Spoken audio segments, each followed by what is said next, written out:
We should be a slave to the matrix. Let me explain.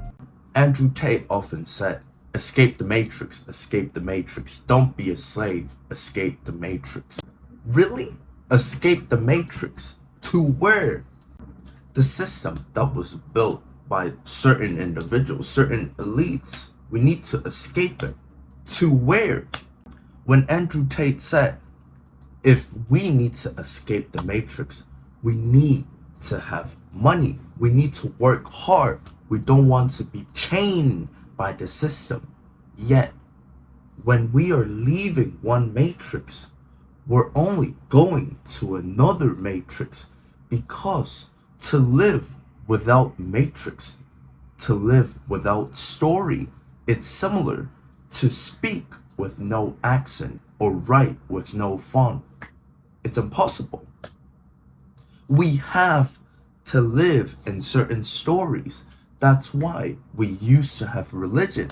Now that God is that, we cling on philosophy, we cling on liberalism, we cling on conservatism, we cling on capitalism, we cling on money, we cling on our drive, we cling on our career.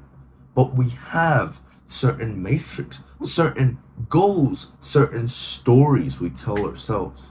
So to say escape the matrix, it's only half of the story, because when we're leaving one matrix, we're merely going to another matrix. When Andrew Tate said, don't be a slave, don't be a slave, don't be a slave, we are still a slave, but just to another story.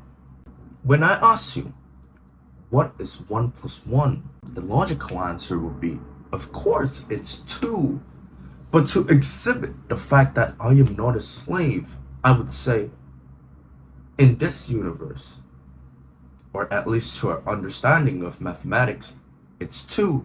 However, there's a chance that in another universe or somewhere out in our universe, we have different physics law, we have different mathematics, which allows 1 + 1 to be 2.1 to be 3. Now, I'm not saying the validity of that claim to be 0, obviously. However, most people, when they say 1 + 1 does not necessarily equal to 2, it's merely to exhibit the fact that they're not slave to certain types of thinking. However, to not be a slave, to over-romanticize the fact that I am not a slave, it's only going to make you a slave to the idea of not being a slave. And I'll repeat again, you're being a slave to the idea of not being a slave. For example, I am a man that never used tissue when I'm out there. I never bring my tissue out. But regardless of me serendipitously chose to bring a pack of tissue or not, the thing is, at least for most men, wouldn't even think of the notion of whether or not I should take a tissue with me. When you truly don't get plagued by the answer or outcome of certain things, you don't get plagued by the idea of whether or not I should or shouldn't take a pack of tissue. It's when you truly believe, like, damn, I really don't care. It's when, to an extent, you're being less of a slave. But when you always think like, all right, today I can't be a slave. I can't be a slave to a matrix. I can't be a slave to capitalism. You're still being a slave when you're actively trying to prove to yourself, to others, that I am not a slave. You're still a slave. We live in stories. We live in systems. If you escape one, you're merely going to another. So my solution after this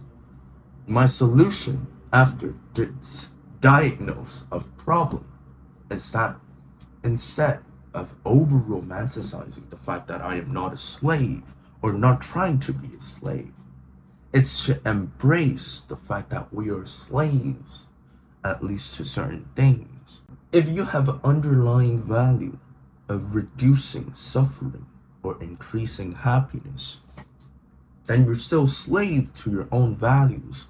But if you accept that, and you're in certain systems, certain stories, like you're in your 9 to 5, when you have the ability to create your own YouTube channel and talking and potentially leaving that matrix, even though you fall into this new matrix, but because it serves better for your fundamental value of reducing suffering or increasing happiness, at least you're being less of a slave. Andrew Tate might be wrong. Andrew Tate might have rooms for improvements, but I am not perfect either. This is Little Daniel Philosophy. See you next time. Bye bye.